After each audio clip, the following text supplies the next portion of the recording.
In today's video, we are going to be breaking down Marcus Morris Sr. and how he shoots the basketball. I just want to break something down really quickly, and that is he has improved his shooting form as well as his shooting percentage throughout his entire NBA career. So Marcus Morris Sr. started his NBA career with the Houston Rockets and shot only 11% from the three-point line.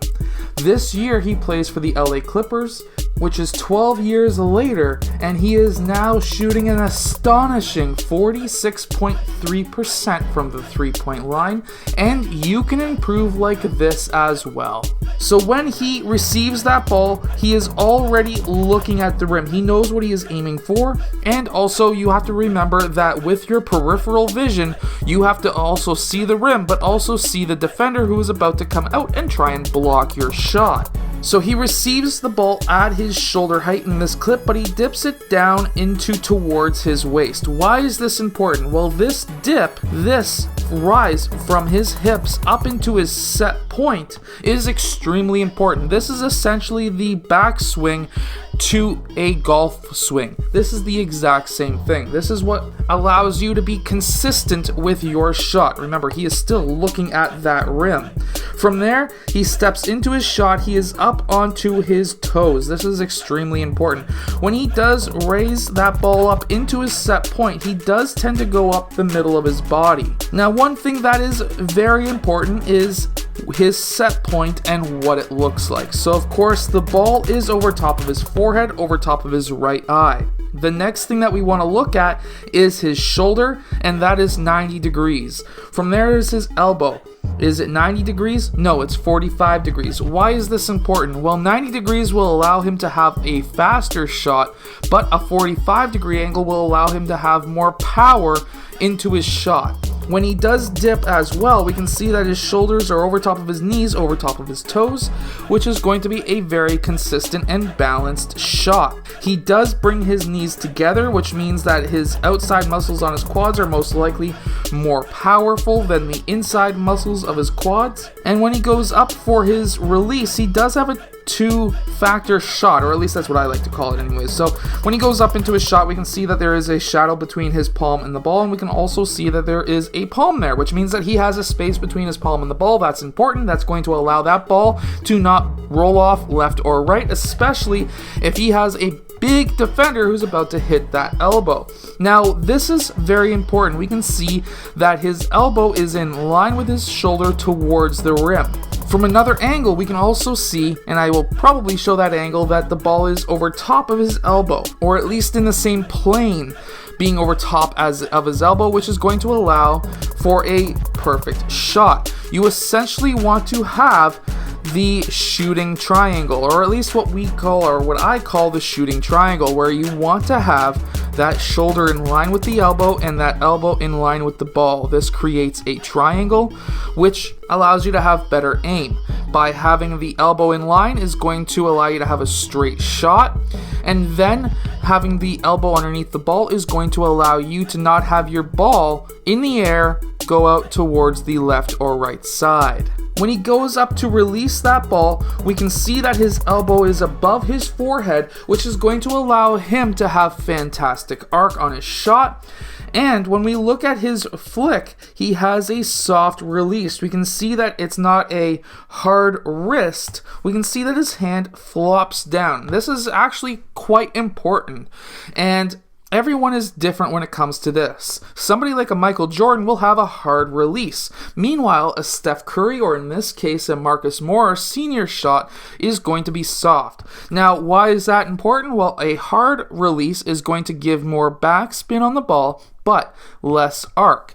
At the same time, a soft release is going to allow him to have less backspin, but it's going to allow him to have more arc onto his shot. Going back into his set point, we can also see that his body, his hips as well as his shoulders are angled away from the basketball net. Now, some players will find that they're able to shoot with a squared up body towards the rim, and if you do, that's definitely a great way to shoot.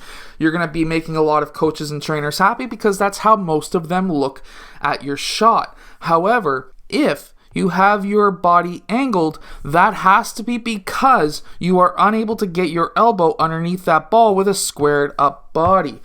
I am always trying to make, with players, that shooting triangle.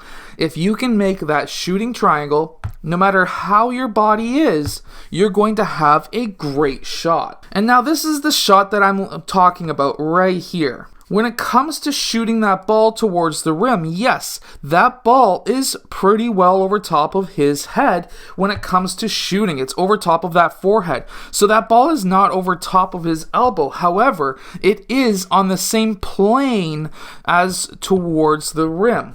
If you can look at the rim as an example and pretend that there's a pole at the rim, as long as that ball is underneath that rim, or underneath that, or in line with that ball, with that elbow, what we need to have now is that ball going in, because it's going to, as long as there is that triangle made between his shoulder and elbow and ball. And we can see that right here.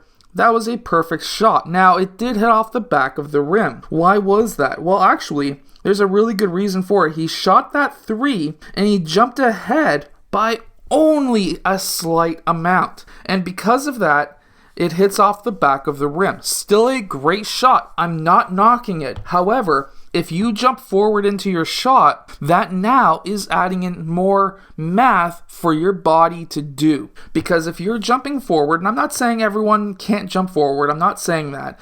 What I'm saying is, if you're jumping forward, you have to be able to jump forward the same distance every single time. If you don't, you're going to start seeing that ball end up short or long, depending on how far forward you jump, because you generally want your shot to be the exact same, straight up and down preferably, because then you can have a consistent shot. However, if you do end up jumping forward, your body now needs to say, well, if I'm jumping 2 feet forward or a foot forward or 6 inches forward, I now need to put less power or more power onto my shot, and that's when you start seeing inconsistencies.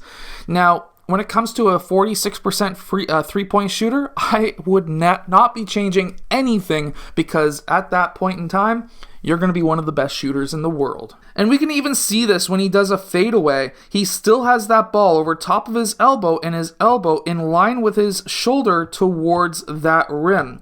You always want to make that triangle towards that rim with your shot every single time. I hope that by breaking down Marcus Morris Sr.'s basketball shooting form, that you as well also get a better shooting form or an improved shooting percentage. I hope that this video has helped you. If it has, hit that like button and subscribe, and I'll see you guys again next time.